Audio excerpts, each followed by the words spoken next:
Sir அதேமாரி நேற்று அதிமுக முன்னாள் அமைச்சர் வந்து விஜயபாஸ்கர் வீட்டில் ரைடு, அதேமாரி திமுக ஜி ஸ்கொயரில் நேற்று ரைடு போயிருக்கு. அதாவது டெல்லி முதலமைச்சர் கைது செய்யப்பட்டிருக்காரு.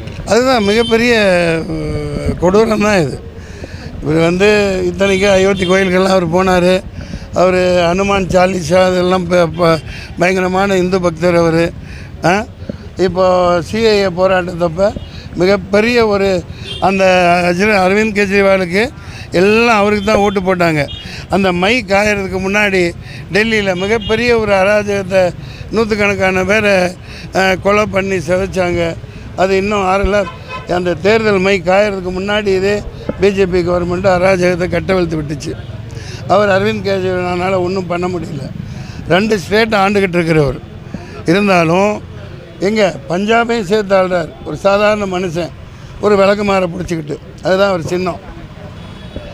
டெல்லியை ஆண்டுகிட்டு இருக்கார். டெல்லியை ஆண்டுகிட்டு இருக்க ஒரு சிஎம்மை இந்த அளவு திருட மாதிரி கொண்டு பிடிச்சி தள்ளி பண்ணுறாங்க அப்படின்னா இது அராஜகத்தின் உச்சக்கட்டம். புரியுதுங்களா? அவர் வந்து அங்கே ஏழைகளுக்கு மின்சாரத்தை இலவசமாக தர்றார் அரவிந்த் கெஜ்ரிவால். மின்சாரம் இலவசம், கல்வி இலவசம், முழுக்க உயர்தர கல்வி, தண்ணி இலவசம், அப்புறம் இந்த விவசாயிகளுக்கான அந்த கரண்ட் இலவசம், படிப்பு இலவசம், மருத்துவம் முழுக்க இலவசம். இவ்வளவே பஞ்சாப்லேயும் நிறைவேற்றுறாரு, அங்கேயும் நிறைவேற்றுறாரு. இந்த கபோதி பயலுங்க இங்கே வந்து என்னென்ன பண்ணிகிட்ருக்காங்கன்னு பாருங்கள். ஏமாத்து வேலை.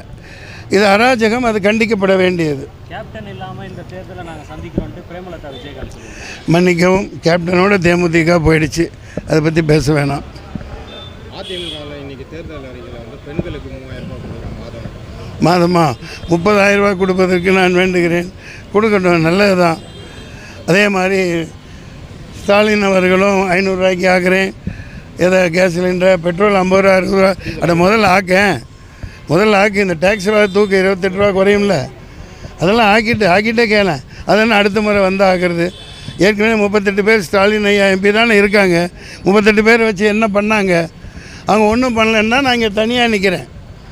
இப்போ முடிஞ்ச உடனே அவங்க கண்டிப்பாக என் மேலே வழக்கு போடுவாங்க. இவர் தேர்தல் விதிமுறை மீறி பேட்டி கொடுத்தாருன்னு மனு எப்போ தாக்கல் பண்ணிட்டேனோ அதுக்கப்புறம் நான் தொழுகை வந்து வர வேண்டிய சூழ்நிலை, தொழுகை வந்து தான் ஆகணும். இங்கே இந்த மாதிரி உங்கள் முன்னாடி பேசுகிறேன்.